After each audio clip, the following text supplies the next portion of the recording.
Assalamualaikum warahmatullahi wabarakatuh. Perkenalkan, nama saya Irfan Muhammad Zain dan saya akan menjelaskan mengenai test case document for manual testing. Dokumen test case ini dibuat untuk teman-teman memastikan bahwasannya kalau software ataupun aplikasi yang teman-teman buat itu bebas dari bugs. Test case document, seperti yang saya bilang, adalah dokumen yang berisi daftar skenario pengujian test case yang digunakan untuk memastikan bahwa suatu fitur atau sistem perangkat lunak berjalan sesuai dengan yang diharapkan. Nah, dari test case ini, kita mempunyai beberapa komponen, yaitu ada ID test case, deskripsi, langkah-langkah, input, expected result, actual result, and status. Yang dimana akan kita lihat pada contoh yang akan ditampilkan nanti. Kemudian ada yang namanya bugs severity. Ini menggambarkan dari dampak teknis dari bug terhadap sistem dengan 4 kategori. Critical, apabila bugs ini bisa mempengaruhi sistem hingga tidak bisa digunakan. Major, apabila fitur utamanya tidak berfungsi diakibatkan karena bugs ini. Minor, yang berarti gangguan kecil yang tidak menghambat fungsi utama. Dan low atau trivial, yang dimana ini adalah masalah yang simple. Selanjutnya ada bugs priority, di mana hal ini menentukan urgensi bug untuk segera diperbaiki dari sudut pandang bisnis ataupun pengguna. Bugs priority dibagi menjadi 3 kategori, yaitu high, medium, and low. Nah, selanjutnya ada beberapa hal yang perlu di-mention dalam materi test case document. Yaitu yang pertama adalah bugs reproducing, yang berarti mendokumentasikan langkah-langkah hingga bugs tersebut muncul. Atau bagaimana bugs tersebut bisa muncul. Itu kita lakukan bugs reproducing. Terus ada yang namanya suggestions, untuk sebagai saran dari tim QA untuk perbaikan kepada tim developer. Lalu tentu saja yang terakhir ada efek, yang berarti bagaimana bugs ini bisa mempengaruhi sistem secara keseluruhan. Dan yang terakhir, jangan lupa untuk mendokumentasikan bugs yang kamu temukan. Oke, sekarang mari kita lihat kepada contoh.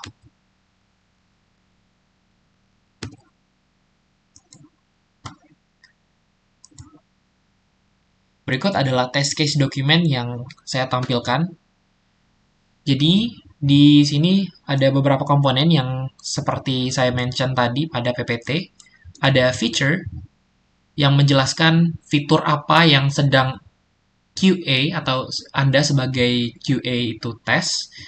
Yang pertama ada, misalnya di sini saya mengetes untuk display khusus form register.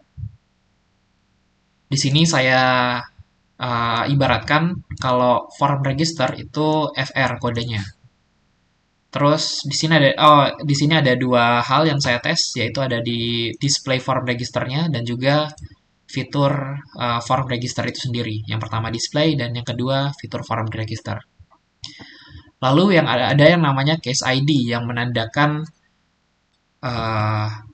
urutan dan juga berkaitan dengan ID dari fitur-fitur yang Anda tes ataupun sub-fitur yang Anda tes, seperti itu ya. Jadi di case ini didasarkan dari fitur yang Anda tes dan kodenya. Dan untuk di case ID ini bisa bebas ya untuk diisinya. Kemudian ada yang test case. Kasus dari test case-nya itu seperti apa? Itu Anda deskripsikan pada kolom ini.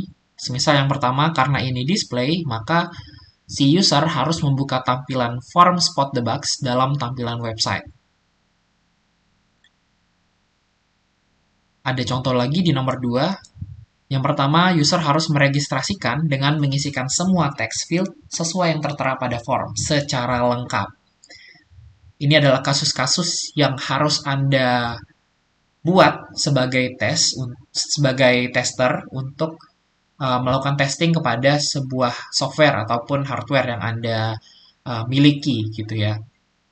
Jadi pikirkanlah seluruh possible outcomes atau seluruh possible penggunaan gitu ya. Penggunaannya seperti apa, Anda pikirkan semua alternatifnya, lalu tuliskanlah ke dalam kolom test case ini.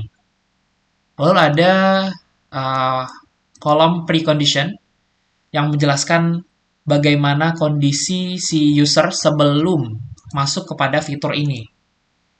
Jadi, semisal yang fitur untuk fitur nomor satu di display, user itu belum membuka situs apapun, atau si user sudah berada pada beranda situs yang Anda tes, hal yang Anda tes. Seperti yang ini juga sama. User ini ada di dalam halaman tersebut di form register, namun setiap komponennya itu kosong. Jadi menjelaskan bagaimana state awal uh, yang Anda punya atau yang Anda disajikan seperti itu ya. Selanjutnya ada test state, ada komponen test state yang dimana di sini menjelaskan tahapan-tahapan Anda dalam melakukan tes. Seperti yang tertera di sini, nanti akan dibagikan juga untuk link dokumen ini. Selanjutnya ada data input, sama seperti yang di PPT, artinya apa yang Anda inputkan kepada uh, sistem gitu ya. Semisal di sini karena yang dites adalah sebuah form, maka yang tampil adalah seperti ini. Nah, selanjutnya ada expected result yang berarti bagaimana ekspektasi dari hasil pengujian. Semisal di sini karena yang diuji adalah display, maka ekspektasinya si user harus bisa berada pada halaman tersebut atau halaman yang diuji. Sama seperti yang ini, karena ini registrasi, form registrasi yang diuji, maka usernya, data si user itu harus berhasil masuk ke dalam database. Nah, selanjutnya ada actual result yang menjelaskan bagaimana uh, result lapangannya gitu, atau secara aktualnya seperti apa yang terjadi kayak gitu. Nah, ini usernya ternyata ditampilkan form dalam halaman spot the bugs. Artinya sudah sama dengan expected resultnya. Nah, selanjutnya contoh kedua untuk form registrasi. Di sini dijelaskan aktual resultnya itu seperti apa dan result utamanya itu bagaimana. Seperti ini. Selanjutnya, ditentukanlah berdasarkan expected result dan juga actual resultnya apakah sudah sama, apakah bisa ditoleransi, maka statusnya ini antara passed atau failed. Seperti itu. Nah, selanjutnya ada yang namanya severity dan juga priority, seperti yang dituliskan pada PPT tadi. Apabila Anda menemukan sebuah bugs, maka tuliskanlah bugs tersebut. Bugs tersebut sudah di-list, maka tentukanlah berdasarkan pengaruh dia terhadap bisnis dan juga sistem, itu bagaimana severity-nya ataupun tingkat keparahannya. Kemudian, setelah dari itu, tentukanlah juga untuk prioritas bugs tersebut untuk dikerjakan oleh tim developer. Oke. Nah, selanjutnya berkaitan dengan reproducing bugs. Anda tuliskanlah bugs yang Anda temukan, bugs ataupun defect yang Anda temukan, tuliskan lalu jelaskan bagaimana cara untuk reproduce dari bugs tersebut, bagaimana cara untuk menghasilkan bugs tersebut, itu Anda dokumentasikan dalam kolom reproduce.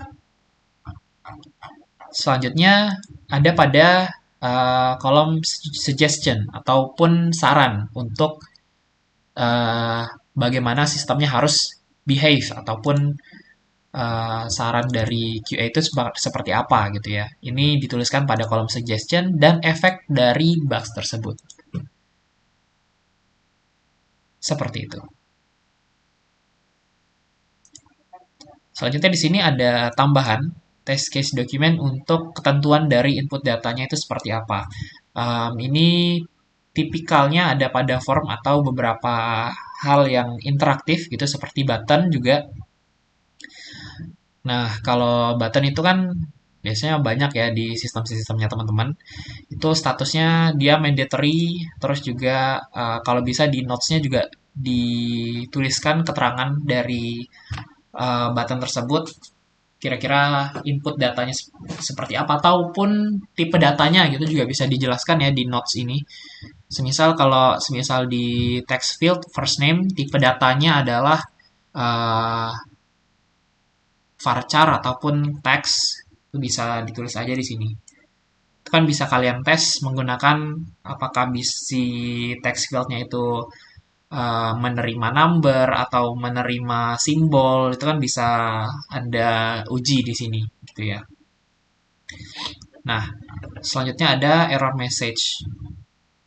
Nah, apakah di field tersebut mengharapkan sebuah error message atau seharusnya ada error message gitu? Maka Anda tuliskanlah di dalam sini. Semisal di sini last name gitu. Last name itu dia semisal di form register biasanya mandatory misalnya. Nah, itu Anda tuliskan.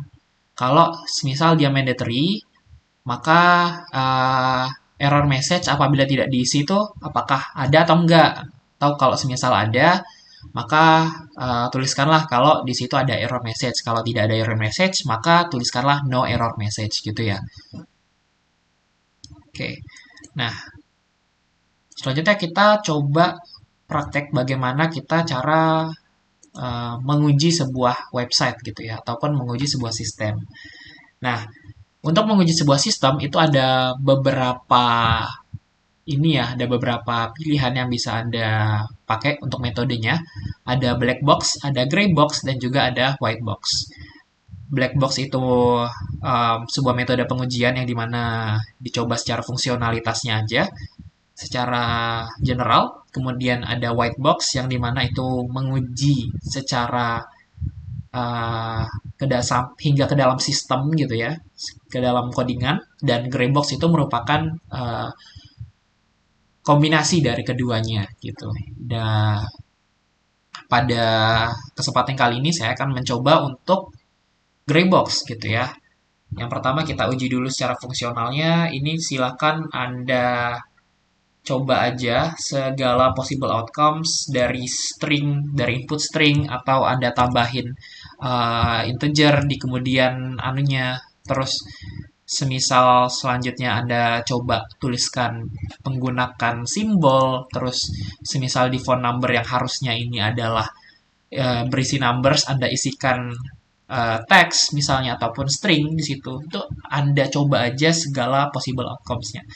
Nah, selanjutnya kita tulis aja di sini, tulis password 12356. Oke, terus di sini ternyata di sini ada checkbox namun di disable gitu ya.